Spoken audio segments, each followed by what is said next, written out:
नमस्कार दोस्तों, हमारे चैनल भक्ति ज्ञान सागर पर आपका स्वागत है। अगर आपने अब तक हमारे चैनल को सब्सक्राइब नहीं किया है तो हमारे चैनल को अभी सब्सक्राइब करें और बेल आइकन को प्रेस करें। बृहस्पति या गुरु को बुद्धि और शिक्षा का देवता माना जाता है। गुरुवार को बृहस्पति देव की पूजा करने से धन, विद्या, पुत्र व अन्य मनोवांछित फल की प्राप्ति होती है।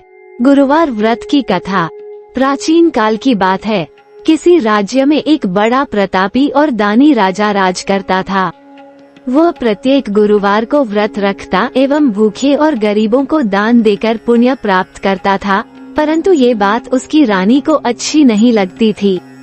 वो न तो व्रत करती थी, न ही किसी को एक भी पैसा दान में देती थी और राजा को भी ऐसा करने से मना करती थी।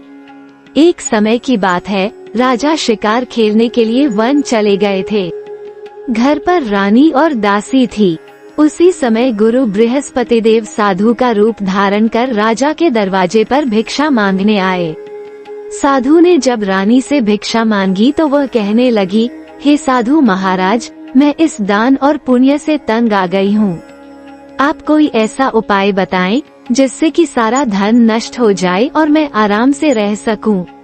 बृहस्पति देव ने कहा, हे देवी, तुम बड़ी विचित्र हो। संतान और धन से कोई दुखी होता है।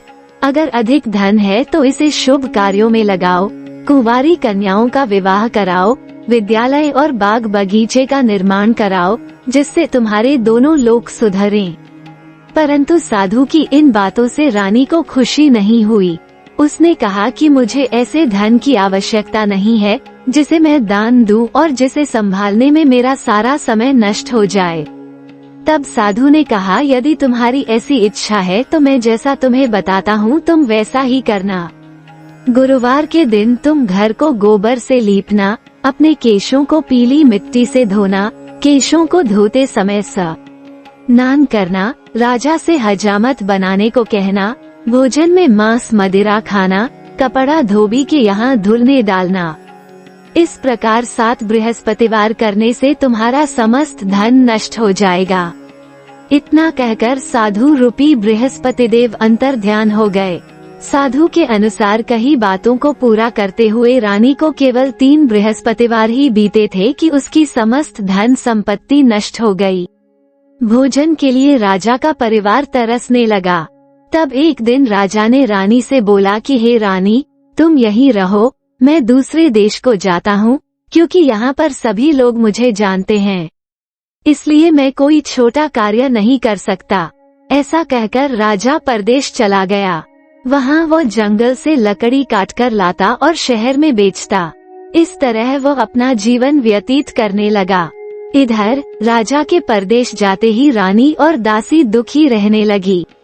एक बार जब रानी और दासी को 7 दिन तक बिना भोजन के रहना पड़ा तो रानी ने अपनी दासी से कहा, हे दासी, पास ही के नगर में मेरी बहन रहती है, वो बड़ी धनवान है, तू उसके पास जा और कुछ ले आ, ताकि थोड़ी बहुत गुजर बसर हो जाए। दासी रानी की बहन के पास गई। उस दिन गुरुवार था और रानी की बहन उस समय बृहस्पतिवार व्रत की कथा सुन रही थी। दासी ने रानी की बहन को अपनी रानी का संदेश दिया, लेकिन रानी की बड़ी बहन ने कोई उत्तर नहीं दिया। जब दासी को रानी की बहन से कोई उत्तर नहीं मिला तो वो बहुत दुखी हुई और उसे क्रोध भी आया। दासी ने वापस आकर रानी को सारी बात बता दी। सुनकर रानी ने अपने भाग्य को कोसा।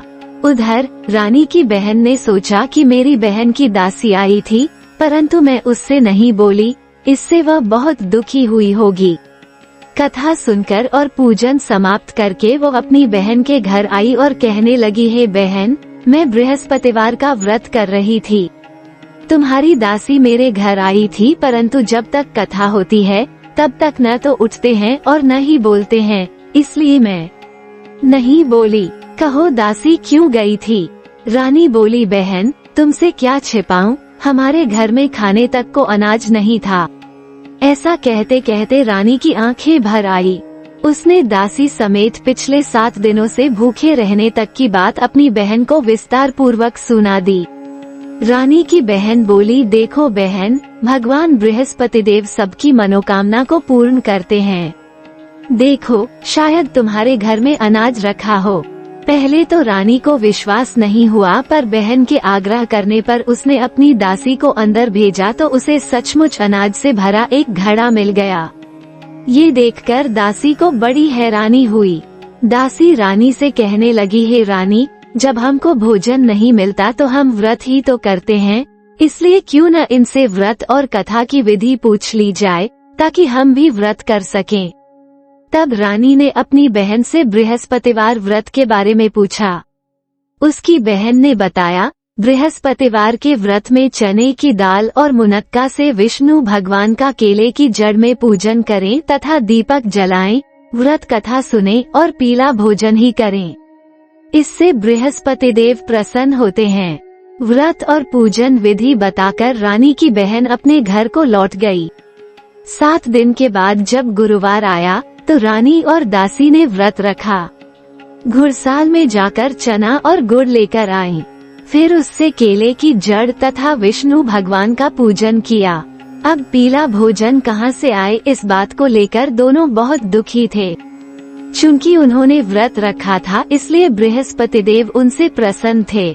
इसलिए वे एक साधारण व्यक्ति का रूप धारण कर 2 थालों में सुंदर पीला भोजन दासी को दे गए। भोजन पाकर दासी प्रसन्न हुई और फिर रानी के साथ मिलकर भोजन ग्रहण किया। उस दिन गुरुवार था और रानी की बहन उस समय बृहस्पतिवार व्रत की कथा सुन रही थी। दासी ने रानी की बहन को अपनी रानी का संदेश दिया, लेकिन रानी की बड़ी बहन ने कोई उत्तर नहीं दिया।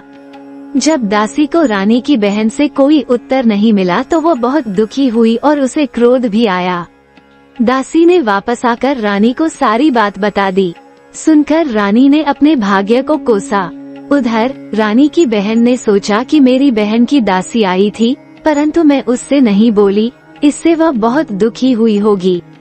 कथा सुनकर और पूजन समाप्त करके वो अपनी बहन के घर आई और कहने लगी, हे बहन, मैं बृहस्पतिवार का व्रत कर रही थी। तुम्हारी दासी मेरे घर आई थी, परंतु जब तक कथा होती है तब तक न तो उठते हैं और न ही बोलते हैं, इसलिए मैं नहीं बोली। कहो दासी क्यों गई थी?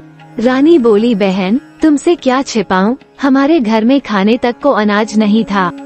ऐसा कहते कहते रानी की आंखें भर आई। उसने दासी समेत पिछले 7 दिनों से भूखे रहने तक की बात अपनी बहन को विस्तार पूर्वक सुना दी। रानी की बहन बोली, देखो बहन, भगवान बृहस्पति देव सबकी मनोकामना को पूर्ण करते हैं।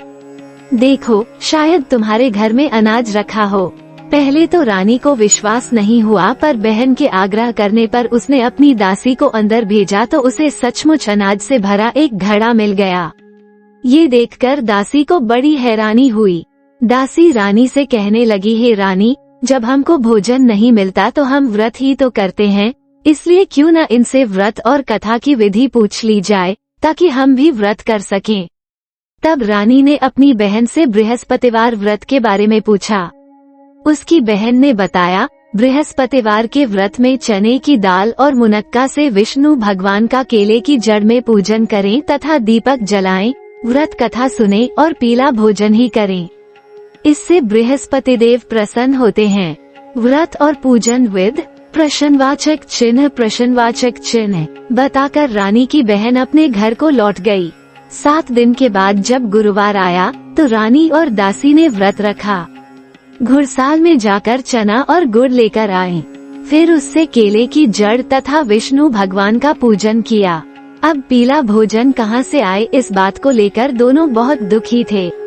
चूंकि उन्होंने व्रत रखा था, इसलिए बृहस्पति देव उनसे प्रसन्न थे।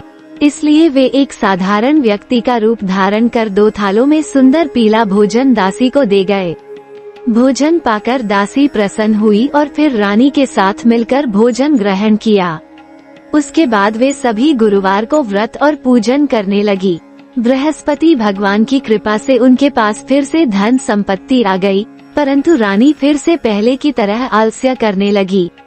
तब दासी बोली, देखो रानी, तुम पहले भी इस प्रकार आलस्य करती थी, तुम्हें धन रखने में कष्ट होता था, इस कारण सभी धन नष्ट हो गया और अब जब भगवान बृहस्पति की कृपा से धन मिला है तो तुम्हें फिर से आलस्य होता है।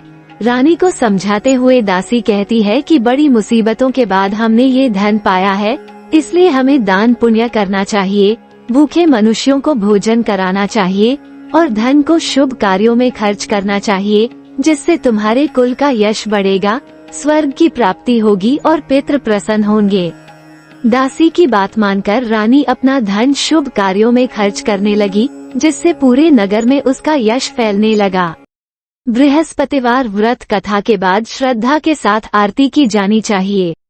इसके बाद प्रसाद बांटकर उसे ग्रहण करना चाहिए। हमारी ये वीडियो देखने के लिए आपका धन्यवाद। अपनी मनोकामना पूरी करने के लिए हमारे चैनल को अभी सब्सक्राइब करें और बेल आइकन को प्रेस करें।